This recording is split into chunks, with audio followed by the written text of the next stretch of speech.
September 19, 1944. Hellcat, eastern France. Fog covered the fields as the German 113th Panzer Brigade began its advance.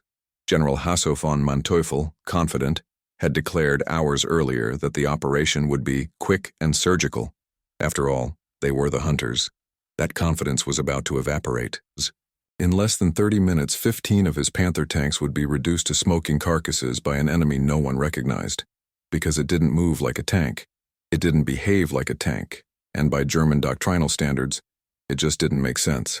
The central thesis of this story is not only the destruction of armored vehicles, it is the demolition of a certainty. The American Hellcat, an underrated and ignored light vehicle, rewrote the rules of armored warfare with a single piece of data: 55 miles per hour. This documentary presents the anatomy of a fatal surprise, a machine that the Germans believed to be an improvisation without armor, but that on the battlefield proved to be something much more dangerous. Too fast to catch up and too smart to ignore. That morning at Hellcat, German doctrine met its limit, and it was coming at 88 kilometers per hour. But before we dive into the data, there's one statistic that defines this story better than any speech. In just 28 minutes of combat, 15 Panther tanks, 46-ton machines, the pride of German engineering, were destroyed by vehicles that moved so fast that they disappeared before their turrets had even completed half a rotation.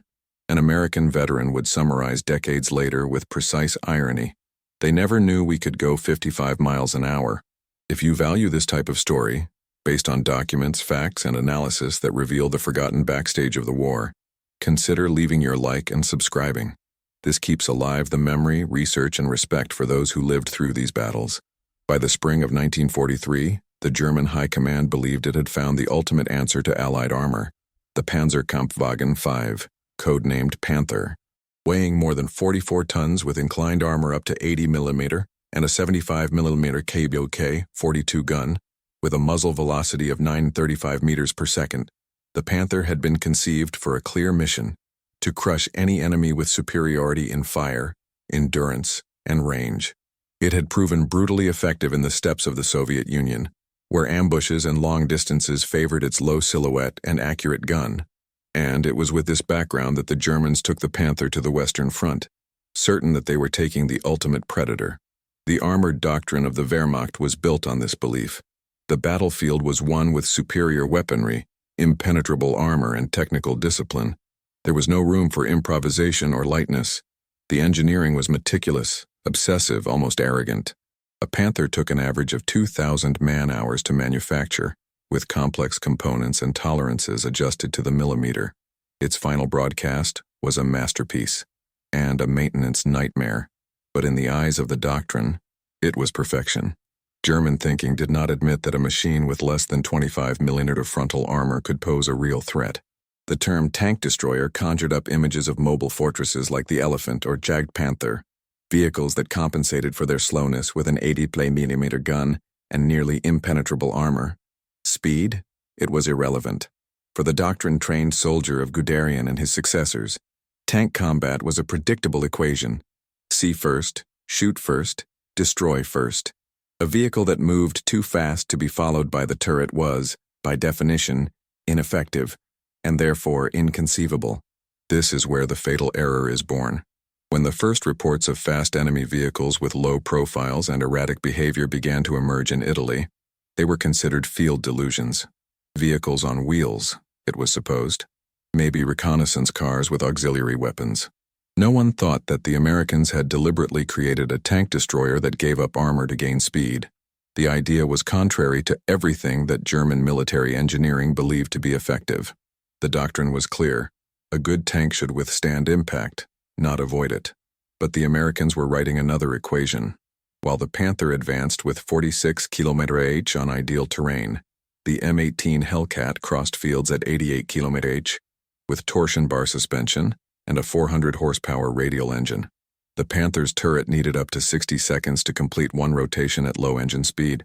The Hellcat did this in 24, with hydraulic rotation independent of RPM. And while the Germans invested months and thousands of parts in each Panther, the Americans produced Hellcats with repurposed airplane engines, standardized automotive parts, and accelerated assembly.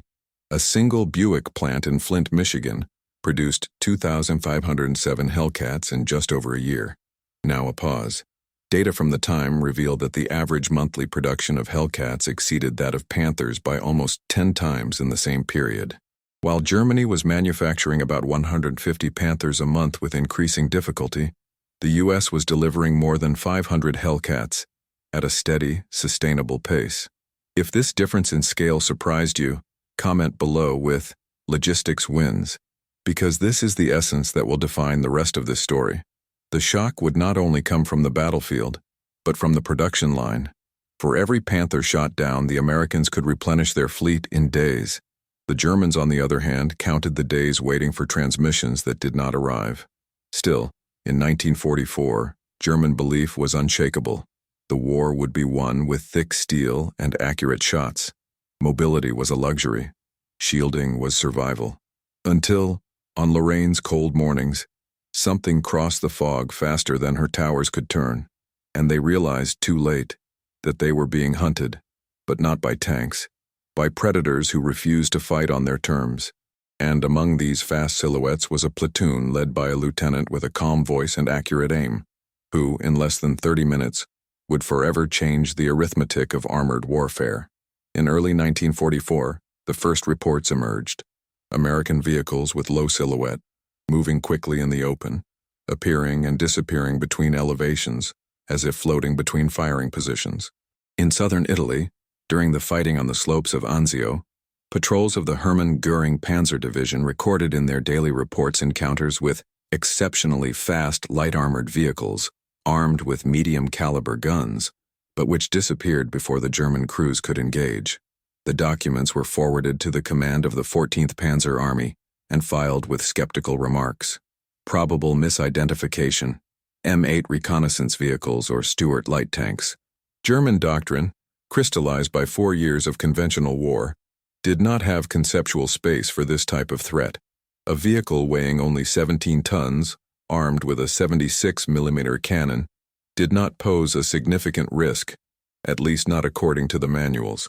What analysts did not understand is that the enemy was not being misidentified. He was being misunderstood. Instead of seeking direct confrontation, these vehicles approached by secondary routes, hit flanks, retreated at speed, returned from different angles. They did not meet any tactical pattern that German officers knew. They did not fight to resist. They struggled to disappear, and that made them even more dangerous. In the following weeks, the sightings became more frequent. In July, during the fighting for the Gustav Line, 2 German companies reported the destruction of 5 Panzer IVs by unidentified vehicles moving at speeds estimated at speeds between 70 and 80 km/h. The statistic was sent to Berlin as provisional data, with a footnote, possible exaggeration under combat stress. The Wehrmacht's reconnaissance manuals listed the M10 as the main American tank destroyer, with a Sherman-like profile, 51mm armor, and limited mobility. There was no registered vehicle capable of moving at that speed. When the Wehrmacht's Technical Intelligence Department received the first captured sketches of a new American armored vehicle, identified only as T-70, the opinion was immediate. Experimental design, not confirmed in real use. The following reports repeated the same formula. Light car, high speed, no side armor, medium caliber gun. The analyst's response was predictable. If it is real, it will be easily destroyed. But it wasn't, and it wouldn't be. German doctrine taught that in the face of light armored vehicles, technical superiority was enough. 75mm and 88mm guns would destroy aluminum targets with ease, but this assumed that the target would be visible and stopped. The Hellcat offered neither. With each new encounter, the German reports became more frustrated. Too mobile an enemy to engage in effective combat. Fast vehicles, they come and go. Uncertain origin. Movement incompatible with crawler tanks. The irony was ongoing. The more the Hellcat went against German logic, the more the Germans refused to accept that it existed. Knowledge was ignored because it did not fit into the idealized war model. What didn't appear in the manuals wasn't real. What the German armored vehicles could not follow with the turret was dismissed as a myth. But the smoldering debris of the Panzer IVs said otherwise. In September, during the counteroffensive at Nancy, The forces of the 5th Panzer Army engaged a grouping of enemy armor that did not behave as expected. The initial contact lasted seconds. 3 Panthers were destroyed before they could complete the turret rotation. When officers tried to organize a response, there were no more visible targets. The commander of the 113th Brigade recorded in a report, "Enemy vehicles disappear before our formations can adjust fire. We have not been able to track their positions. They are breaking our tactical pattern." The data on the ground were clear. The enemy had changed the rules, but the Wehrmacht's doctrinal culture precluded reassessment. It wasn't just a technical error, it was an institutional blockade. Recognizing the threat would imply admitting that Germany's formula for superiority was outdated. And this, in 1944, on the eve of the collapse of the Western Front, was a political and psychological luxury that the High Command could not afford. The line between ignorance and denial was beginning to blur, and in the misty fields of Lorraine, something else was also beginning to emerge. Not just a new machine, but a new way of thinking about war. An American lieutenant, a veteran of Italy, had taught his men to attack without being seen, fire without being located, and disappear before the enemy understood what had happened. His name was about to go into a German report, and his tactic, to become the new terror of hunters. In December 1941, as the Japanese attacked Pearl Harbor and the world descended into all-out war, a man walked through the halls of the U.S. War Department with an idea that few understood. Lieutenant Colonel Andrew Davis Bruce, a veteran of previous campaigns and doctrinally trained in the cavalry tradition, presented the American military leadership with a radical concept: not to build tanks to face the Germans head-on, but to create vehicles that could hunt them down, like knights of the 20th century. It was a weapon. He saw in modern warfare a structural flaw. Armies were turning their vehicles into fortresses, always looking for more armor, more weight, more cannon. But they forgot that time, movement, and initiative decided battles even before the first shot. In his proposal, Bruce advocated the creation of mobile tank destroyer units, which would not replace traditional armor, but would operate in superior tactical layers: rapid deployment, ambush, coordinated withdrawal. His doctrine was not inspired by British tanks or German panzers. It was inspired by cavalry regiments, the idea of attacking from the sides, avoiding direct confrontation, and winning by maneuvering intelligence. The War Department accepted the concept cautiously. In January 1942, he authorized the creation of a doctrine parallel to the armored one: the tank destroyer battalions. On paper, they would be quick reaction units against attacks by enemy armor, but in practice they became the terrain of experimentation for a new form of ground combat. While Germany was refining its Panzer doctrine, based on large concentrations of armor and airborne artillery, the Americans were writing another formula: fragment, displace, surprise. The first problem was technical. There was, until then, no American vehicle capable of fulfilling what Bruce proposed. The M10 Wolverine were too heavy, the M3 Stuart too light. The answer would come from the industrial lines of Flint, Michigan, where engineers from the Buick Motor Division began sketching out a completely new platform. In 1943, the T-70 prototype appeared. Wright R975 radial engine, 400 horsepower, 3-speed automatic torque-o-matic transmission, hydraulic swivel turret with full rotation in 24 seconds, torsion bar suspension with 14 inches of travel, total weight 17.7 tons, maximum speed 88.5 km/h. It was technically the fastest tank destroyer ever designed, and he was intentionally the least protected. Its maximum armor was 25 mm in front of the turret, vulnerable to any German anti-tank weapon. But this was deliberate. Bruce's philosophy called for armor to be replaced with movement, and that enemy fire was avoided, not absorbed. Unlike German doctrine, which turned its tanks into mobile fortresses, the Americans were building a light, nimble Predator, something no Wehrmacht commander could conceive of as a threat. Buick was awarded the contract for mass production. In less than 16 months, it would deliver 2,507 units. The factories used standardized parts, engines already available for airplanes and trucks, and processes adapted from civilian industry. While Germany delayed deliveries due to lack of bearings and failures in the gearboxes, the Americans assembled Hellcats with automotive production line efficiency. The first battalions began training with the M18 as early as 1943 at Camp Hood, Texas. The focus of the training was not armor or firepower. It was anticipation. Commanders were instructed to think 3 moves ahead. Drivers learned to accelerate in the open field with total control. The gunners, aiming and shooting on the move. Each crew operated as an autonomous unit, able to disappear before any counterattack was organized. The doctrine was summed up in 3 words: seek, attack, disappear. In the field, this translated into 30-second action. Locate a target, shoot 3 times, retreat 200 meters, reposition and fire again, from another angle. The adversary, accustomed to static battles, simply could not keep up.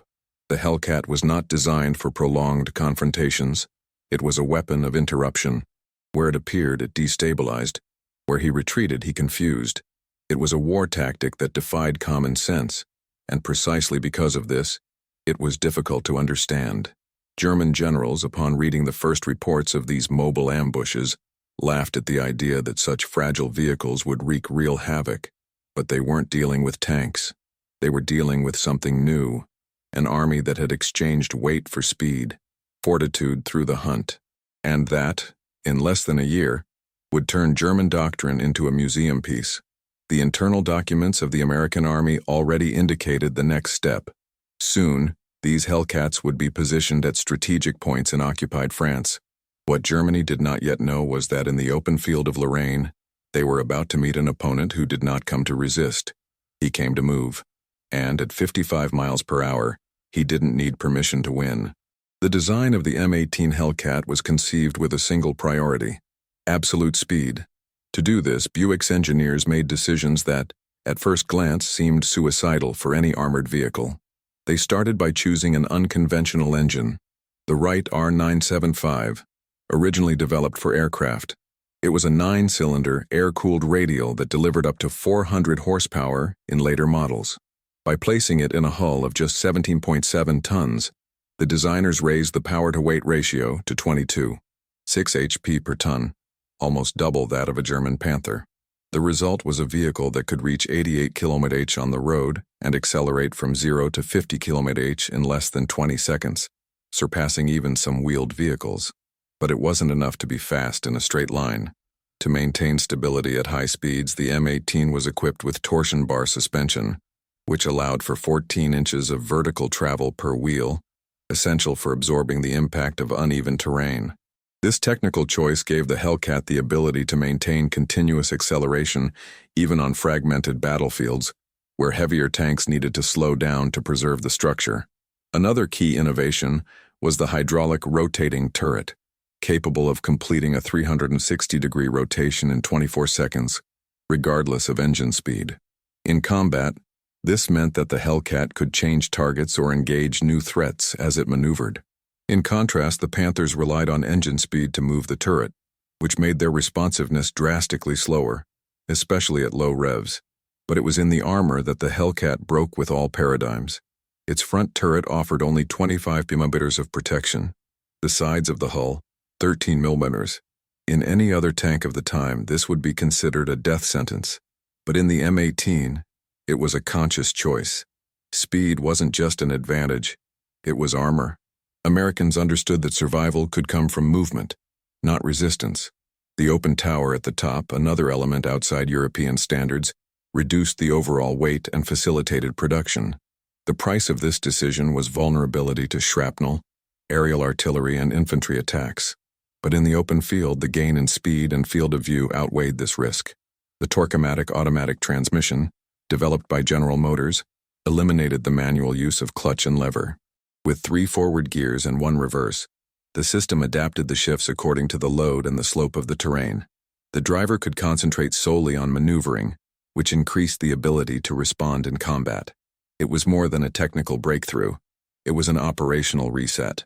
The irony of this story is that the solution was in front of everyone, including the Germans. But his doctrine did not allow him to see beyond the breastplate.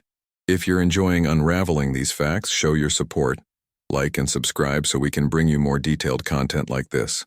Because war is not just about shooting, it's about choices. And the American choice was to ignore everything that was said to be necessary in a tank destroyer. They designed the Hellcat to be fast enough to choose when to fight, and more importantly, when to disappear, and he did it so well that the first time the Germans actually found him, it was when it was too late. In the next chapter, we'll follow the first big shock, when the Hellcats finally got out of theory, and in the middle of the French fog, faced the Panthers in the open field, and made them look static. The first real tests of the M18 Hellcat took place away from the fields of France. It was in Italy, among narrow valleys, rugged slopes, and dirt roads cut by artillery craters, that the concept of speed as a weapon began to take on lethal form. At Anzio, February 1944, American forces were pressed by German counterattacks. It was there that the Hellcats sprang into action with their tactics still in development. Positioned in mobile defense sectors, they acted as opportunity hunters. They did not expect contact. They provoked him. They fired, changed positions at high speed, returned on a new flank. They didn't fight like tanks. And because of this, German tanks simply did not know how to fight them. A German report of the 29th Panzer Grenadier Division, dated February 23rd, describes a night engagement in which enemy vehicles of an unidentified type appeared south of the railway line, opened fire with medium-caliber guns, and withdrew before the turrets could reach their position. No vehicle was captured. No pattern was identified. In Cassino, weeks later, the pattern repeated itself. Hellcats operating in pairs attacked shifting columns, destroyed the front and rear vehicles, and disappeared at top speed before retaliatory fire was coordinated. Wehrmacht soldiers began to use a recurring term in reports: Bewegliche Jäger, mobile hunters. It was an unusual designation for armored vehicles, but mobility and unpredictability forced the Germans to use terms outside the doctrine. With the Allied advance into northern Italy, the Hellcats began to operate as strategic disruptive weapons. At Passignano, during the fighting for the Gothic Line, a platoon of the 805th Tank Destroyer Battalion used mountain roads to reposition themselves at high points and attack German tanks in narrow valleys. In a matter of minutes, 5 armored vehicles were destroyed from unexpected angles. The Germans did not expect an attack from above. The battlefield was traditionally flat for them. But the Hellcat broke this concept with speed and surprise. When the Allied landings took place in Normandy in June 1944, the Hellcats were ready. The doctrine had been tested and adapted. The 705th Battalion began operating in France weeks after D-Day, and what happened in the bocage fields and forests showed that the lesson was complete. Now the Hellcats didn't just run away from enemy doctrine, they dismantled it. In direct engagements, the Hellcats avoided the effective range of the German guns. The hydraulic turret gave them the freedom to track and engage multiple targets in less than half the time it took for a Panther to make half a rotation. Every 24 seconds, the Hellcat could completely alter its field of fire. At 55 mph, it could cover 400 meters in 16 seconds. For a Panther, it would take up to 30 seconds just to rotate the turret 180 degrees, if the engine was at high RPM. In actual combat, this meant one thing. The Panther was a wall, the Hellcat a shadow. The psychological effect on the German crews began to be noticed. In a report by the 11th Panzer Army, commanders recorded that enemy vehicles utilize hit-and-run tactics. Speed prevents fire setting. The attacks occur from angles not foreseen in manuals.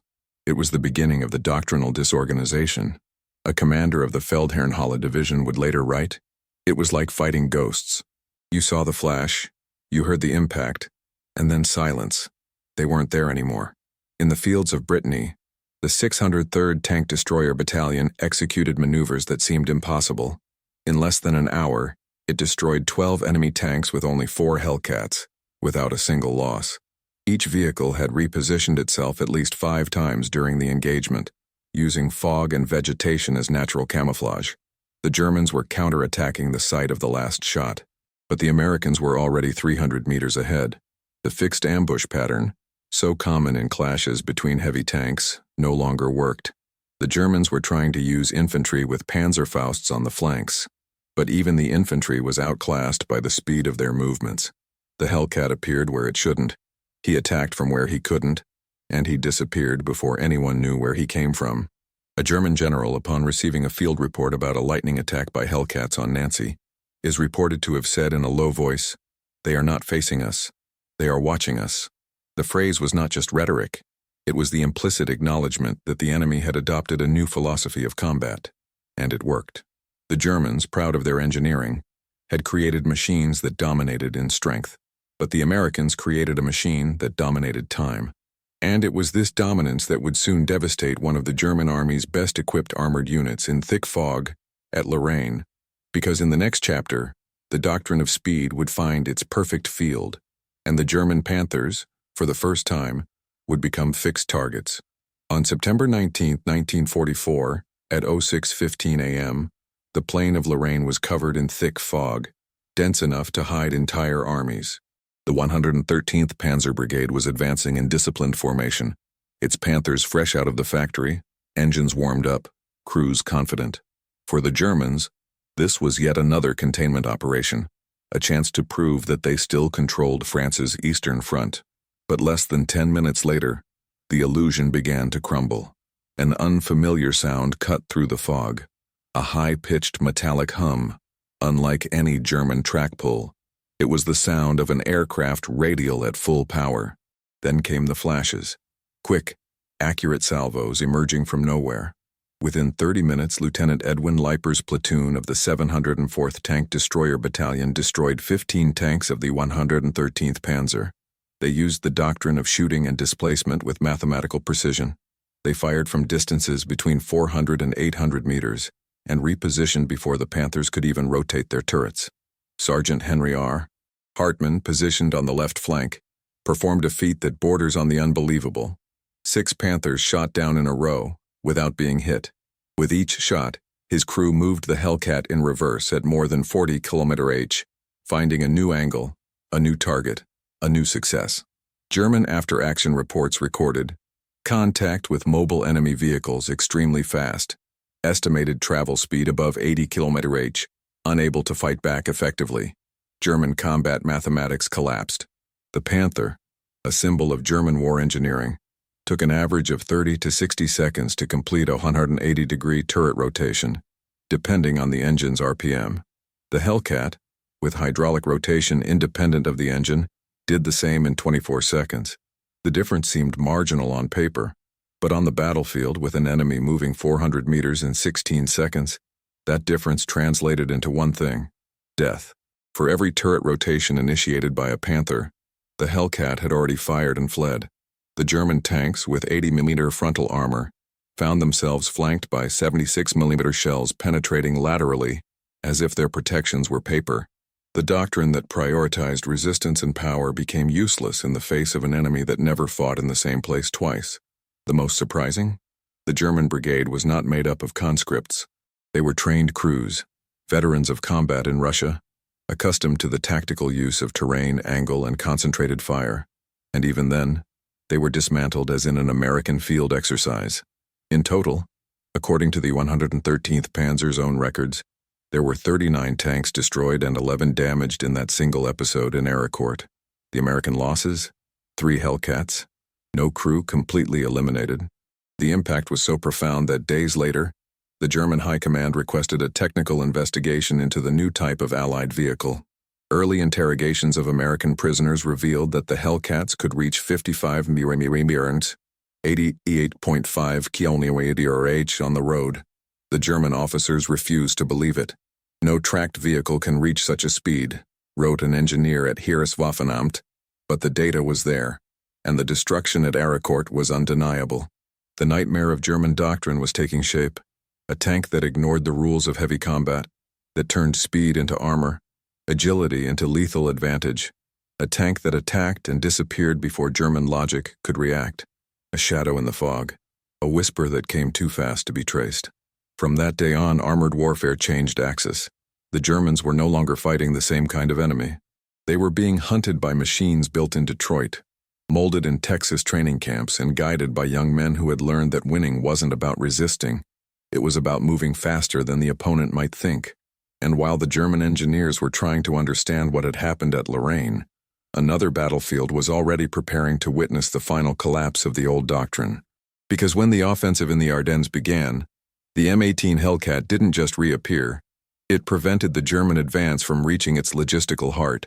And what happened at Nouville, at the hands of only 4 Hellcats, exposed a mistake that Hitler could never correct.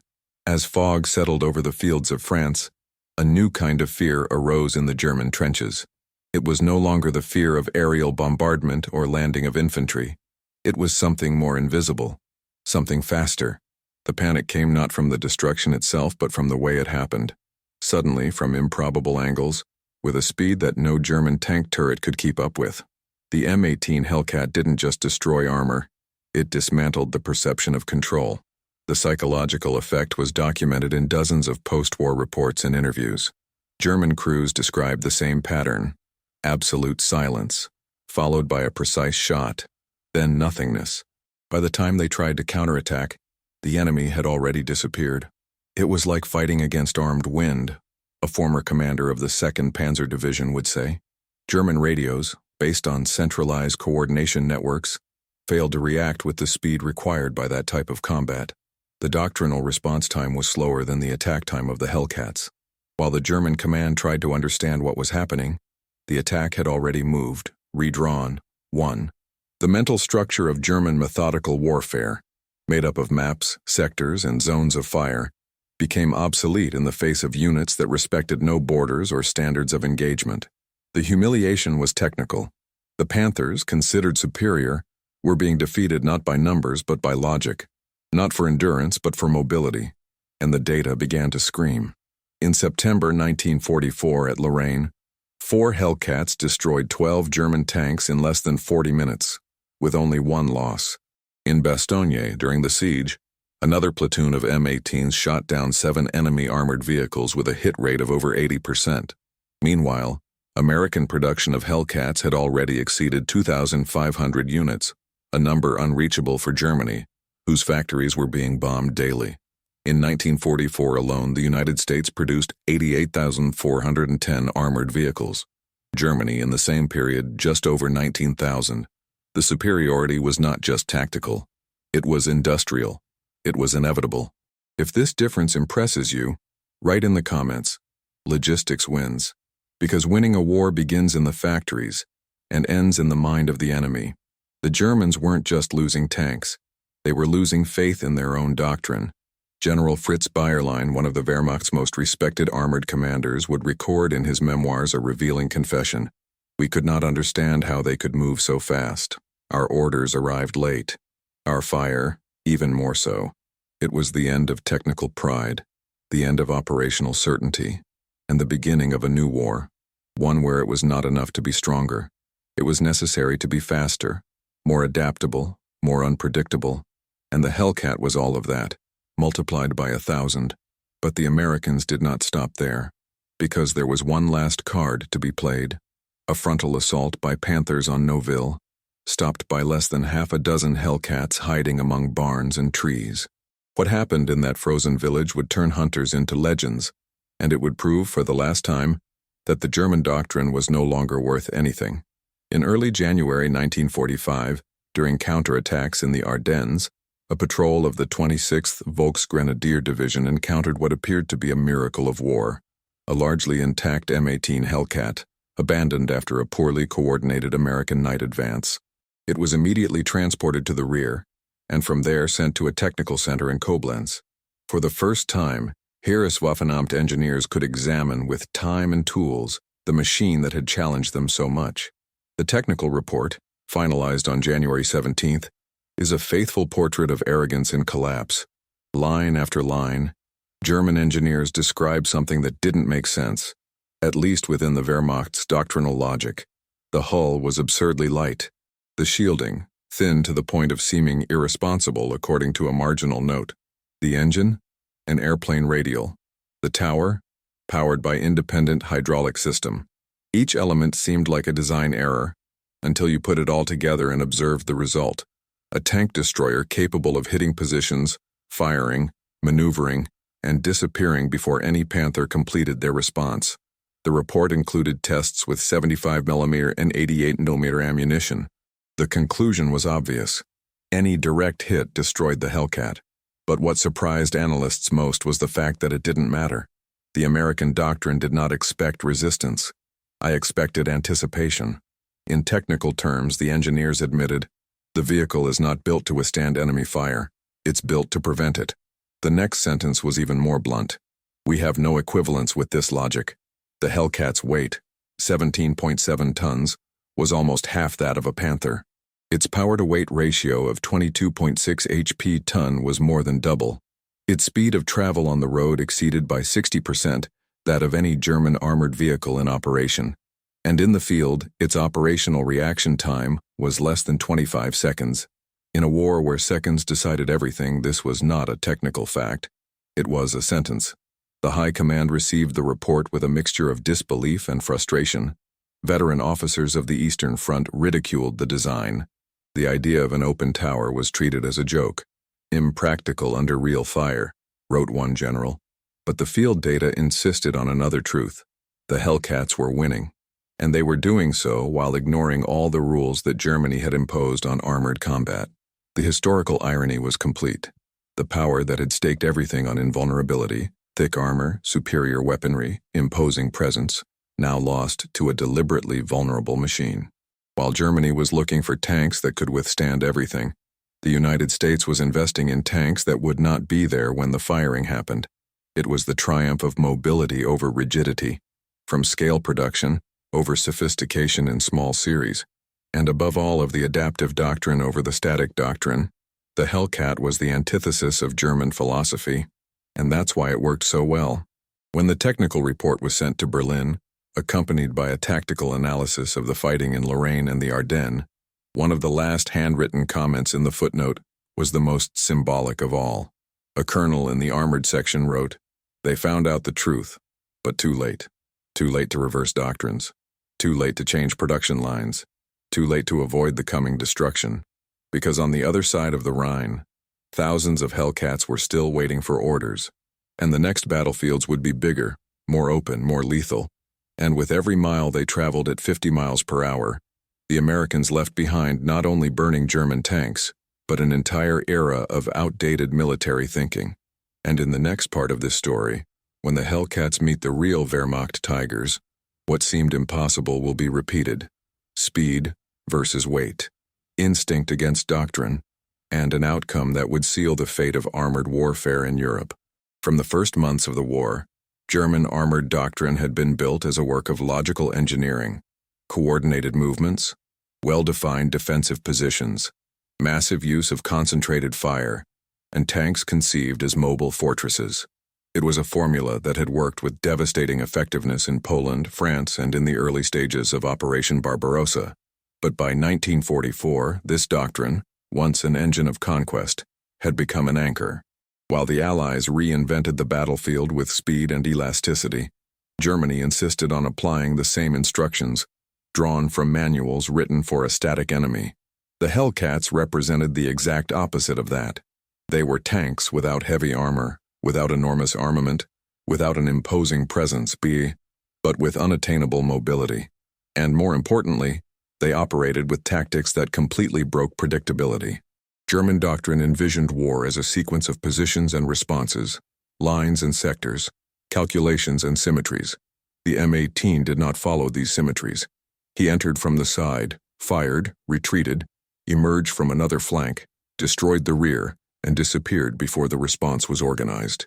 Every American maneuver was a tactical denial of German doctrine, and this had an even more devastating effect than the gunfire. It mentally disoriented the panzer units. The German crews were not trained to improvise. They were formed to obey. Panzer commanders relied on the map, the range of the gun, the thickness of the armor. But the enemy now moved off the map, fired out of range, and ignored armor. It was a ghost that dismantled the truths printed in the manuals.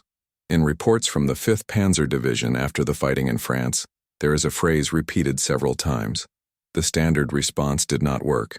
When the Hellcats attacked, German units sought cover positions and static counterattack, but the battle had already shifted.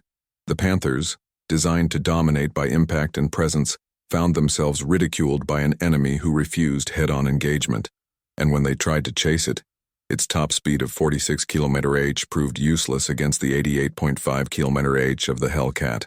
More than a difference in traction, it was a difference in time.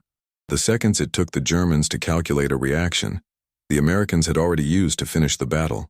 The German technical manuals of 1944 still instructed that the best way to engage enemy tanks was to concentrate fire from fixed positions and use natural obstacles to channel their advance. But the Hellcat needed no advancement. It maneuvered from the sides, attacked from above, fired on the move, operated as a permanent ambush patrol, and it did so with such rapidity that no German defensive line could stabilize. In practice, the M18 forced the Germans to fight a war they had not rehearsed. American Commander Andrew Bruce, the mastermind of the tank destroyer doctrine, described this difference in thinking with an accurate metaphor. They built castles. We made arrows. While the Germans invested in resistance, the Americans invested in penetration, a concept as simple as it is lethal. The greatest irony, however, is that Germany was not blind to the signs, but it was too slow to interpret them. Several field reports pointed out the growing ineffectiveness of the rigid doctrine in the face of enemy mobility. And yet, the change did not come, because change meant accepting vulnerability, something unthinkable for a military structure based on technical pride. The mistake, therefore, was not only engineering, it was philosophy. Germany believed that whoever resisted the most would win. The United States has shown that the one who moves best wins. And this concept, so obvious in retrospect, was costly. Because while German generals were still discussing how to contain the Hellcats, American assembly lines were producing 500 units a month, and on the battlefields, each new Hellcat was faster, more trained, more lethal. It was the end of the game in slow motion. But the German machine had not yet understood this, and it would pay the ultimate price in November, when the M18s would cross the Rhine at full speed, paving the way for an offensive that even the Tigers could not contain. Because in the next part, Germany would put its ultimate pride on the field, the Tiger II. From the lesson at Arrowcourt, something changed in the American doctrine of armored combat. It wasn't just about perfecting a tactic, it was about rewriting the fundamentals of engagement. The M18 Hellcat was no longer just a weapon, but the symbol of a new idea. Armor didn't have to be made of steel. It could be built with time and space. From that point on, the operational manuals of the American Army began to adopt a simple but revolutionary sequence: shoot, displace, reappear, an almost choreographed cadence where each Hellcat was trained not to resist, but to avoid. The traditional logic of confrontation, where tanks competed in strength and armor, was abandoned. The Hellcat did not expect the enemy. He hunted him on the move. There were no more fixed lines, no defensive positions. The terrain ceased to be a battlefield and became a maneuvering board. Every hill, every turn, every village became a temporary point of attack, a stage for ambush and escape. Speed was literally his armor. Every 16 seconds, the M18 could change position, change the firing angle, appear on another flank. For a Panther or Tiger, that meant fighting targets that were never where they were supposed to be. The hydraulic turret allowed the Hellcats to fire with agility in any direction, even in retreat. And the light armor, which at first seemed like an unforgivable flaw, turned out to be a camouflaged advantage. The reduced weight gave the M18 instant acceleration. He didn't have to wait. He acted. This new philosophy also required a moral change. The crew of the Hellcats were not instructed to hold out to the end. They were taught to think like mobile predators, using the landscape, creating confusion, causing error. The war was now won by positional intelligence, and this had devastating effects on the German psyche. The panzer units, designed to operate in cohesive blocks with rigid tactics and centralized orders, found themselves surrounded by enemies who ignored the traditional rhythm of combat. Instead of large linear confrontations, what they found were precision bites, isolated shots that caused disorganization. The Hellcat didn't break the German line, it dismantled it from the inside.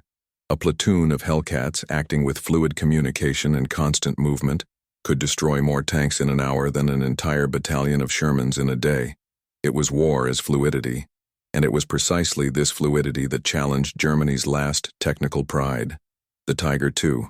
Known as the Königstiger, it was a fortress on rails.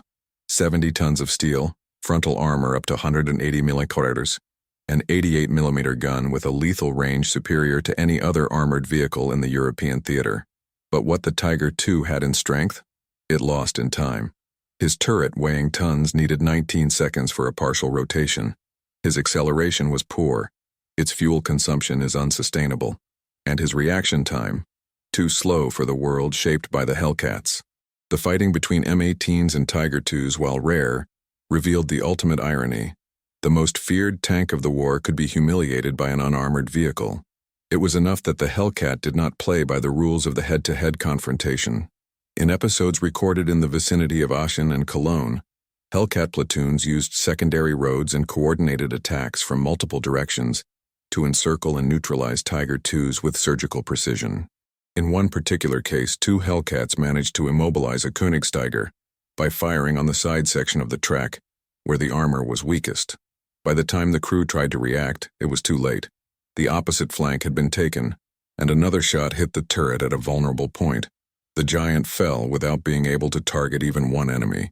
What was once a monster was now a slow target. The 180mm armor was of no use against a well-aimed shot on the side at 76mm, made from a blind spot, by an enemy that was there, and it was no longer. The M18 showed that winning a war is not just about destroying, it's about surviving, reappearing, and attacking again. A mobile doctrine, shaped by engineers and validated by soldiers, now overcame the rigidity of manuals created for another era.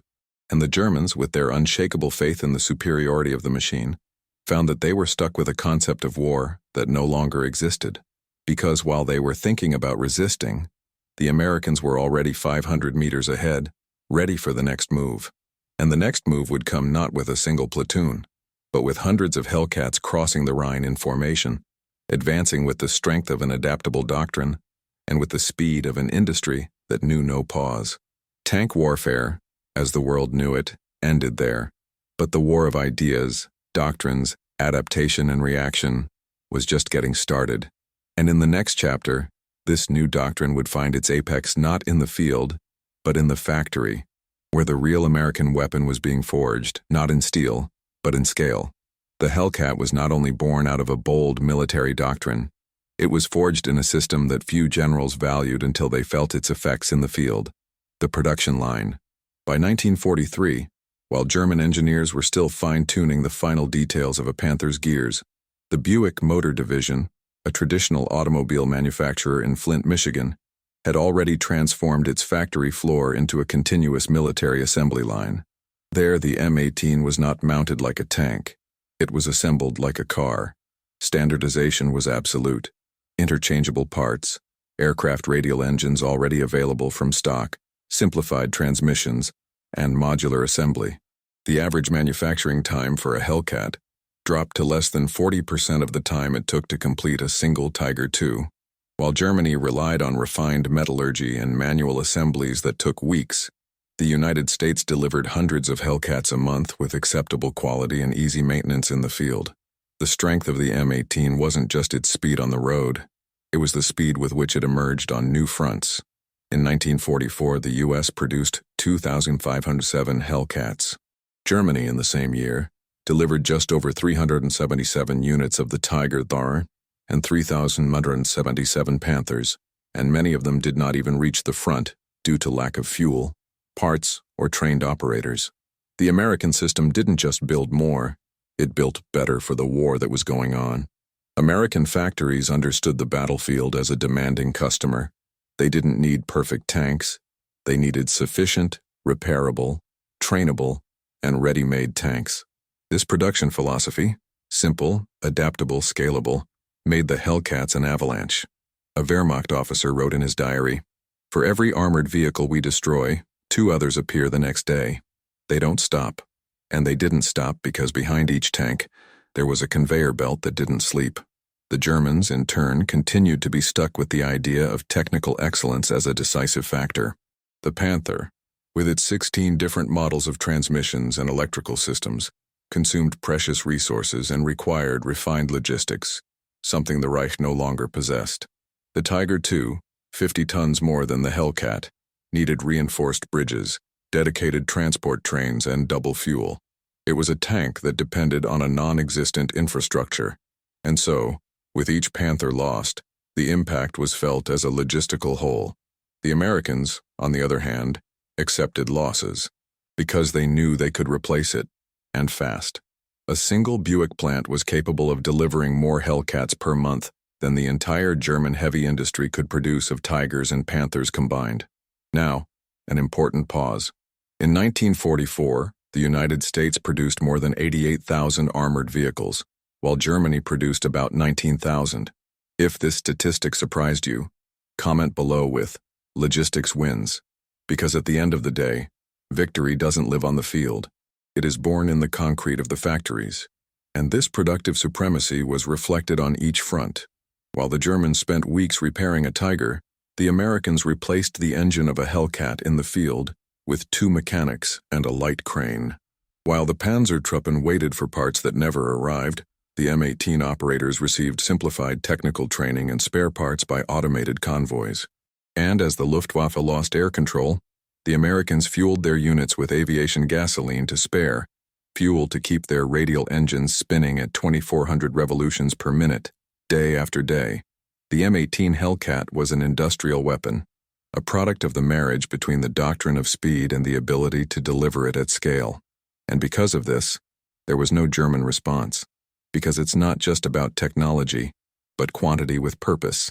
American tanks were not superior individually, but they were faster to produce, faster in the field, easier to maintain, easier to replace. And modern warfare, for the first time, revealed its new secret. Whoever mastered logistics would win. But the Germans still believed they could stem this avalanche. They believed that with perfect tactics and impenetrable armor they could turn the tide. And then came the final shock. Because the Hellcats didn't come alone. They were accompanied by entire supply columns, mechanized infantry, portable radios, and artillery.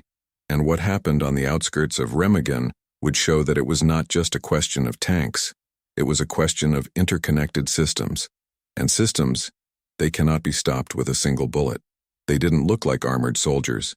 They did not have the rigid bearing of Panzertruppen or the stern air of Tiger commanders.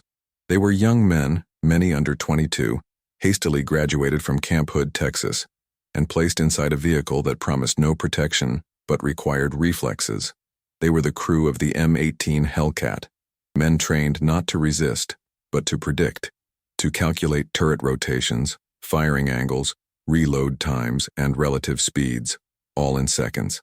If traditional tankers were indoctrinated to hold position and fire with surgical precision, the Hellcat's hunters were molded for movement. Combat for them was a game of anticipation, a duel where the first to stop died. At Camp Hood, training was different. The focus was not just on maneuvering a vehicle, but understanding its strategic function. The instructors hammered home a simple idea. You are not tanks. You are hunters. And a hunter never confronts. He pursues. He chooses the moment. And it strikes when the enemy least expects it. Many came from rural life, where driving tractors and shooting on the move was part of childhood. Others from the industrial streets of Chicago and Detroit, where they learned to read their surroundings with a glance. It was this combination of instinct and discipline that defined the Hellcat operator. The pilot had to master a 400-horsepower radial engine with surgeon's sensibility. Any mistake, and the vehicle would spin faster than the turret. The gunner, in turn, needed to align his sights to a moving target in an accelerating vehicle. And the commander needed to think 2 steps ahead. Where will the Panther be? Where is the line of retreat? When does the field become a trap? Each combat was a living equation, and those who didn't solve it quickly paid with their lives. The accounts of these men describe a war different from the one seen in the movies. There was no glamour. There was noise, tremors, hot oil, and instant decisions. Many compared the Hellcat's interior to a steel toaster, a cramped, uninsulated space where every shot shook bones and consciousness. But there was something more: tactical freedom. Unlike German heavy divisions, which were tied down by chain orders, Hellcat platoons were given leeway. They operated by objectives, not by lines. This required early maturity and mutual trust. A commander knew that his men could disobey, if it were for the good of the peloton. And many times, it was. There are records of Hellcats voluntarily splitting up on opposite flanks to confuse Panthers, of pilots retreating without order to redraw the battlefield, of gunners disguising the position by firing at random, while the real shot came from the opposite side. The Hellcat War was a mental war, and behind every maneuver there was a boiling brain. The relationship between crew and machine was intimate. Many named their Hellcats as if they were battle partners: Hotfoot, Death Dealer, Ghost, and Lucky Lady, because they knew that the difference between coming home and burning in silence was in the synchrony between man and steel. A slip, a delay, a hesitation, and it was all over. There was no armor to rely on, just trust in the other. There is the case of Thomas Kilgore, commander of a platoon in northern France, who made the decision to advance alone down a forest road to lure 2 tigers into an ambush prepared by the other 2 Hellcats in his group. He survived. The tigers did not. Strategy, risk, and coordination, instead of brute force. That was what defined the true predator. And this culture, built in the training grounds, refined in the workshops, and proven in combat, made the Hellcat an extension of human intelligence, an intuition multiplier, a decision accelerator. Unlike German tanks, which required the soldier to adapt to the machine, the Hellcat was shaped to fit the soldier, and that's why he won. Because in each mission, it was not the manual that decided, it was the man inside, which had 3 seconds to change everything. And that it changed. In the end, the M18 was fast because its operators were quick thinkers. It was lethal because its gunners knew where to aim. And he was feared because no one knew where he would be seconds later. In an interview after the war, a Wehrmacht major would confess, "We were not afraid of the Hellcat. We feared what came with it. Uncertainty, the void, sound, and disappearance. It was the greatest compliment a machine could receive, to be mistaken for a shadow.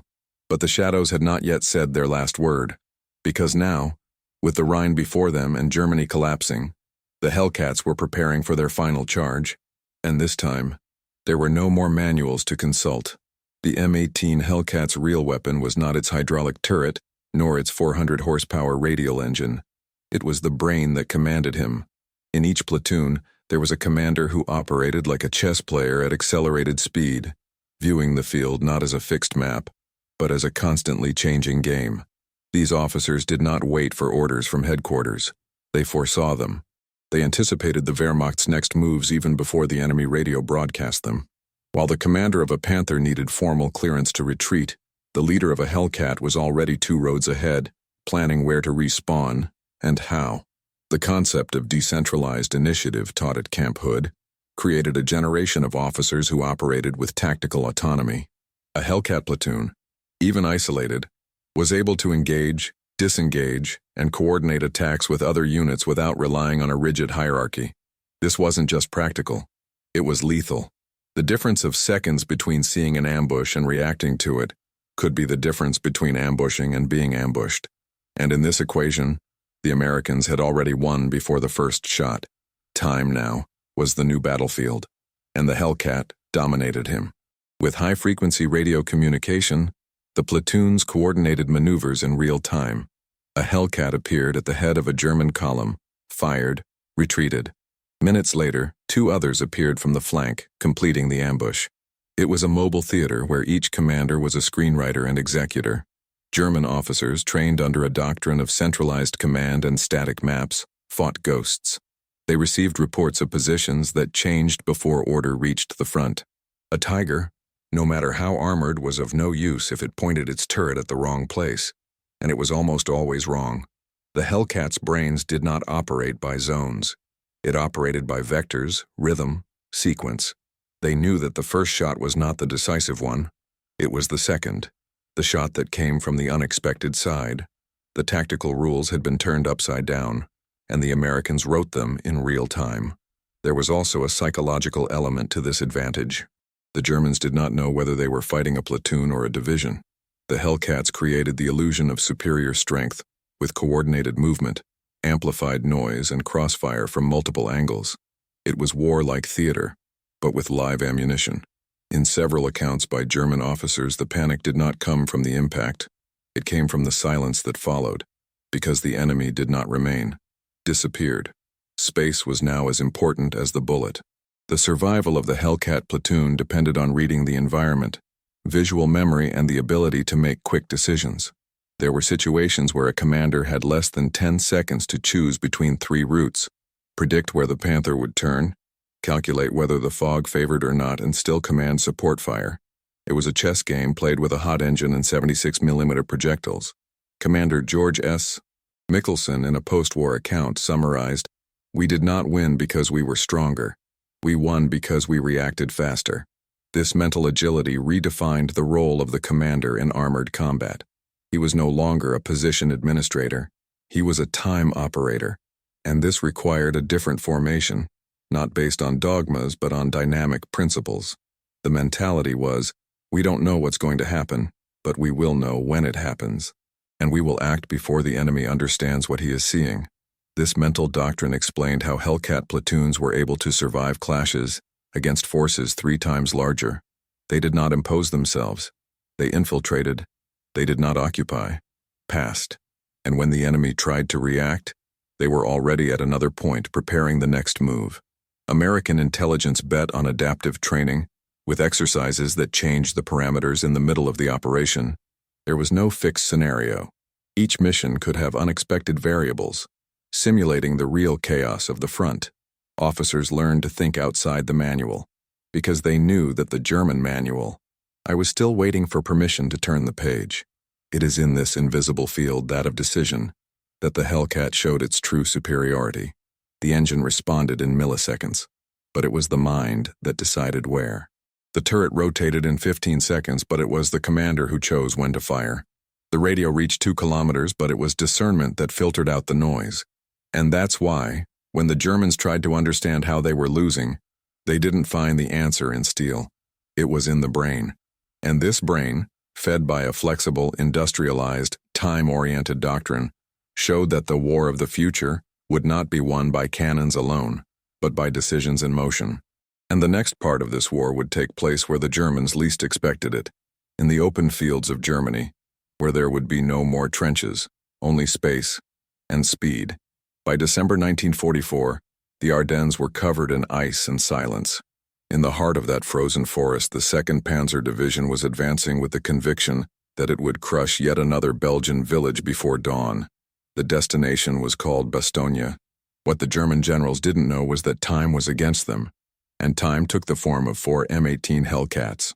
Stationed in alternating positions on the outskirts of Nouville, the American platoons did not have enough armor to directly confront the Panthers and Tigers coming down the road, but they had what the Germans feared most: mobility and inverted logic. Instead of creating a static line of defense, the Hellcats moved like question marks over the terrain. They appeared, shot, disappeared.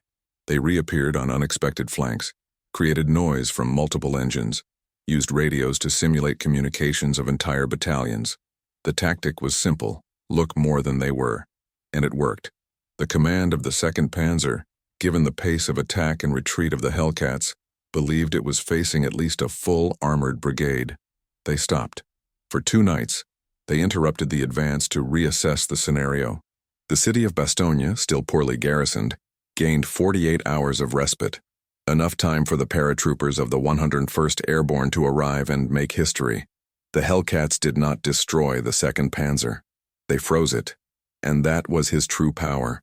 Not the direct elimination, but the erosion of decisions. The German commander, faced with enemies who left no trace, hesitated, and the hesitation was fatal.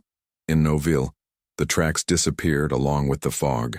The Panthers, as they tried to maneuver, got bogged down on icy roads. Meanwhile, the Hellcats, lighter, danced, and as in Arrowcourt, the hydraulic rotating turret allowed each appearance to be instantly one shot. The impact was not only mechanical, it was emotional. German radio collapsed.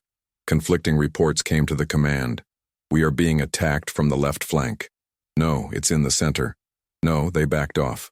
It was not a lie. It was too true. Because the Hellcats were everywhere and nowhere. It was the birth of invisible war, and it left mental scars. A German prisoner would later report, they would shoot, retreat, and laugh, as if it were a joke. It wasn't. It was doctrine. It was speed as defense, surprise as ammunition, and it was this combination that disfigured German logic. The Panther, with its slow turret, needed 18 seconds to turn. The Hellcat, with its hydraulic turret, needed 15. But it was not only that.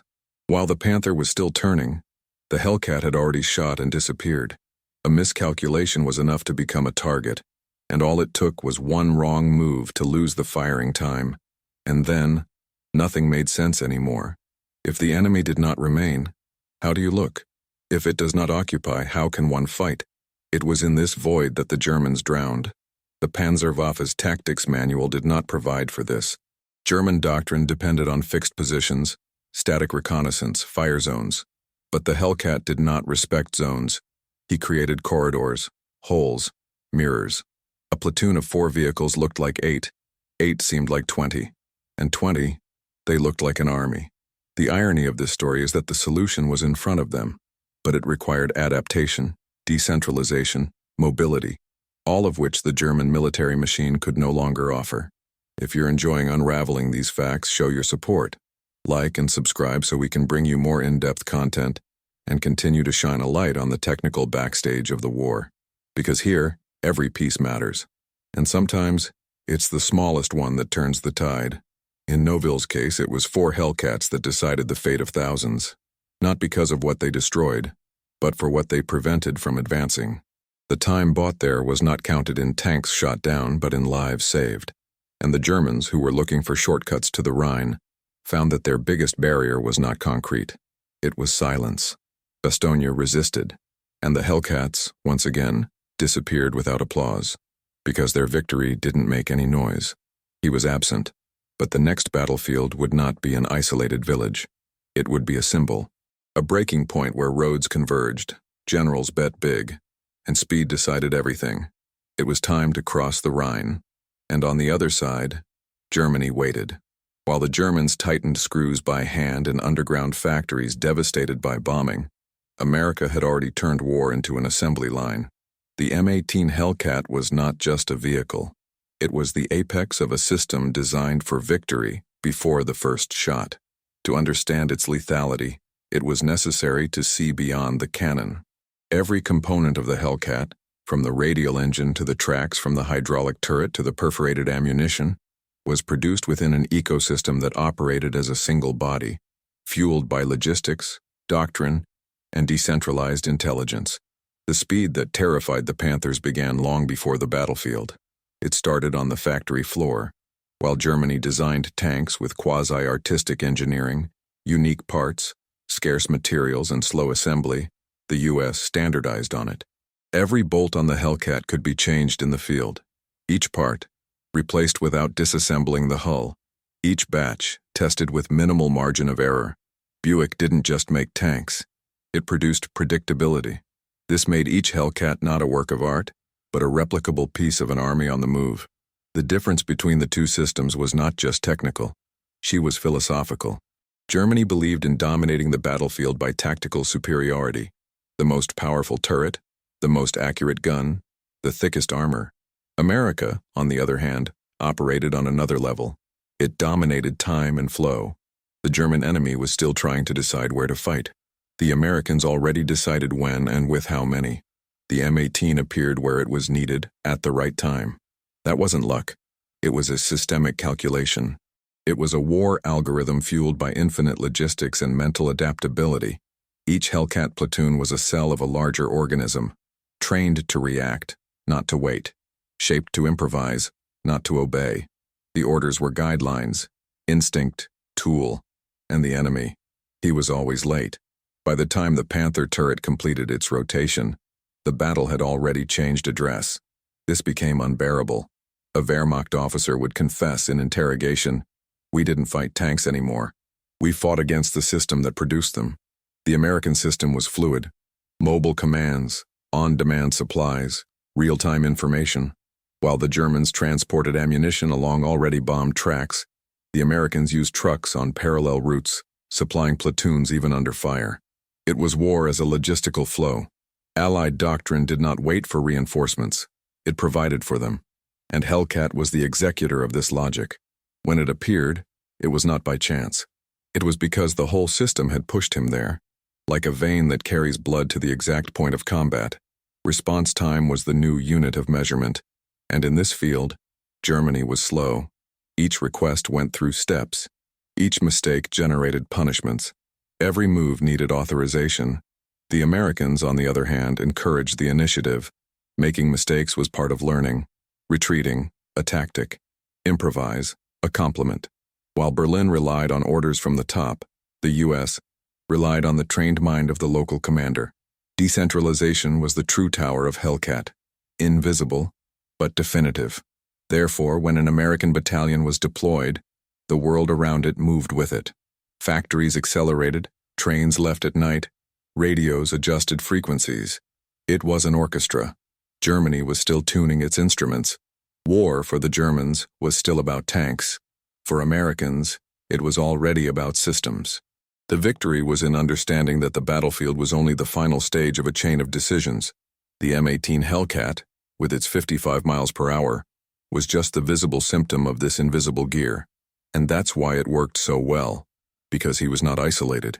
He was the spearhead of a distributed intelligence and intelligent mass production, a philosophy of warfare shaped by the future.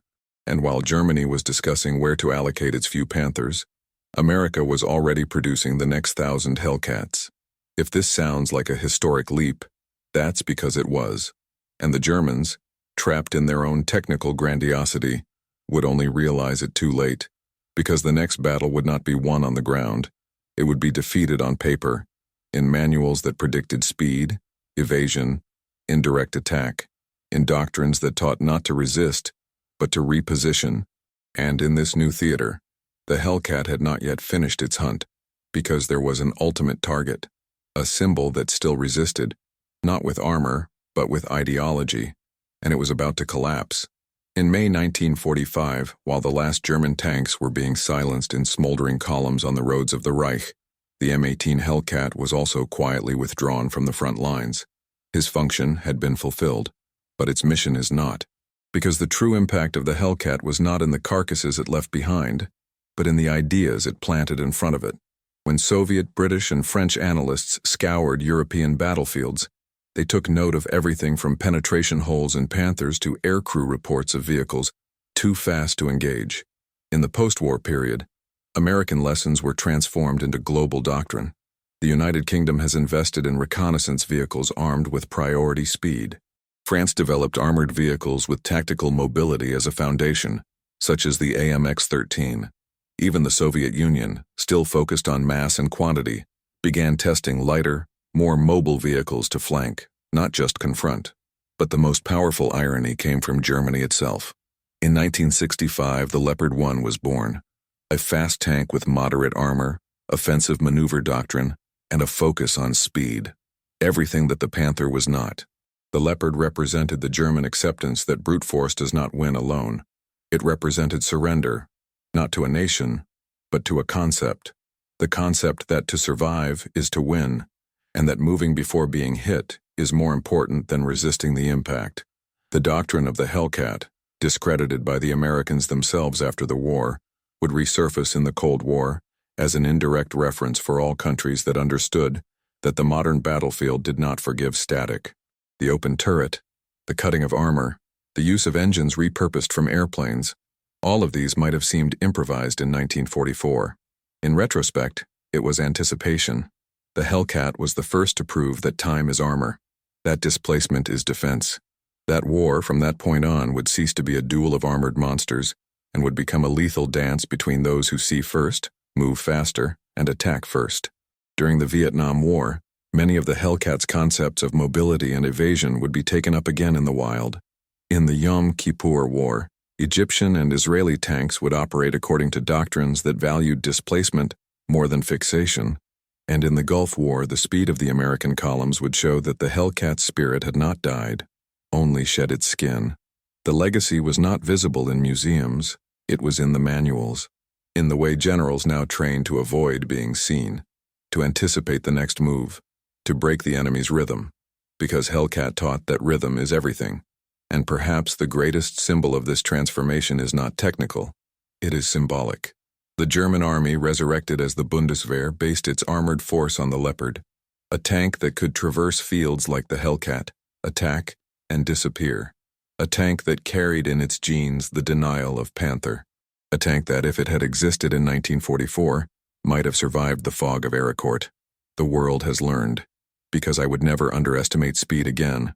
I would never ignore something again just because it was light, or because it didn't fit the old patterns.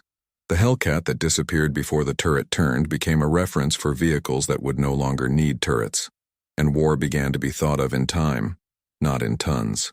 But before the story closes this cycle, there is still one last untold act, because even with all this revolution, an internal enemy still resisted, not in the trenches, but in the American manuals themselves. And it would take a new conflict for the U.S. to fully understand what the Hellcat had really represented, and what they had lost by retiring him so early. Decades after the end of the war, the archives were opened, the diaries declassified, and the voices that had previously only echoed on artillery radios began to tell what they saw and what they felt. Sergeant Patterson, of the 704th Tank Destroyer Company, wrote in a letter to his wife, "The most beautiful sound I have heard in Europe was the engine of our M18 starting at the right time. I've never been so fast in my life. I've never been so close to death and victory at the same time." It was September 19, 1944, and he had survived Arrowcourt. On the other end of the line, Lieutenant Franz Reinhardt, gunner of a Panther shot down that morning, would say in a 1946 interrogation, "We didn't know what we were up against. One moment we were positioning, the next everything was on fire. They said they were American tanks, but they looked like ghosts." This clash of perceptions reveals more than tactics. It reveals the soul of a war where technique only made sense if accompanied by perception, adaptation, and fear. Pivet Chen, an immigrant gunner of Chinese-American origin, would summarize the Hellcat doctrine in 3 lines. It was not about fighting fair. It was about winning fast, and leave before the counterattack. For him, every second on the field was a calculation, and every meter traveled at 55 miles an hour was a silent prayer. These men did not struggle to prove doctrines. They struggled to survive their own mission. And in this fight, speed wasn't just a tool, it was shelter. The Hellcat, with its ridiculous armor, did not protect. He saved. It saved because it was not where the shot would fall. He saved by rotating his tower before the opponent thought. It saved because, even without knowing it, its crew members were applying an invisible philosophy, denying the enemy any certainty.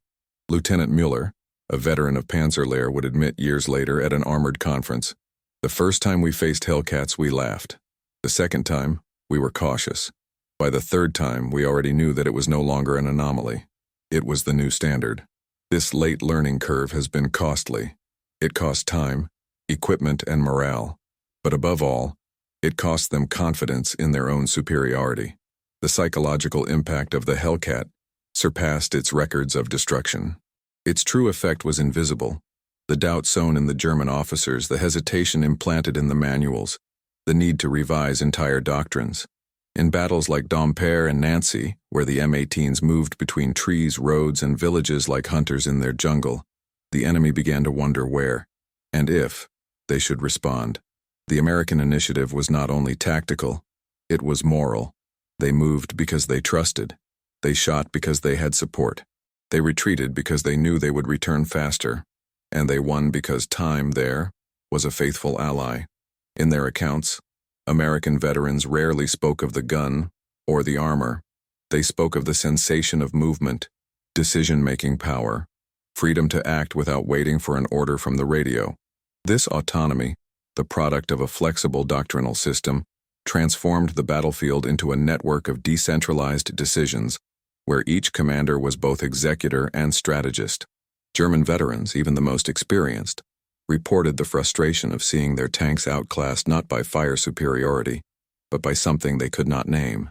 They weren't there, and when they were, it was too late, said Corporal Dietrich, a radio operator on the Western Front.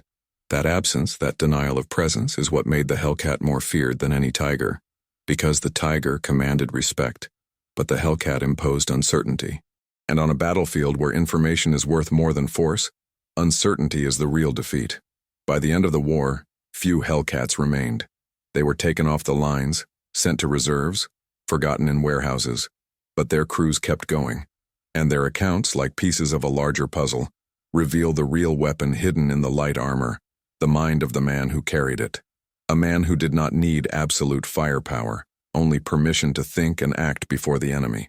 And while the German veterans tried to explain what had hit them, The Americans knew the answer. It was time. It was the anticipation. It was the fact that they struggled to finish the fight before it began. Now, with each testimony gathered, a question begins to take shape. Why? If the Hellcat was so effective, was it abandoned so soon? And what did the U.S. itself fail to learn from its faster creation? The answer may lie in the next, and final, revelation. Because not everyone who piloted it survived, but one of them in 1945 wrote a letter that would only be read decades later. A letter that perhaps reveals what no technical doctrine has ever been able to explain.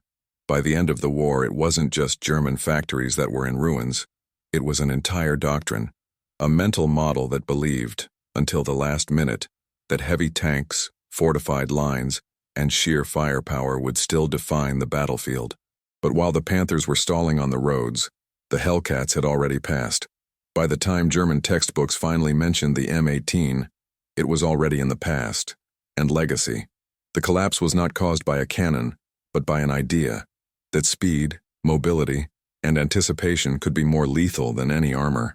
American doctrine didn't just win, it redrew the battlefield, because the war that mattered was not the one fought face to face, but the one decided seconds before the meeting. The Hellcat proved, with its 55 MPa, that the first to move is often the last to fall. The lesson is clear.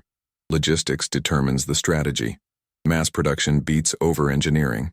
And, in an increasingly fast-paced world, winning is not about resisting the impact but avoiding being hit.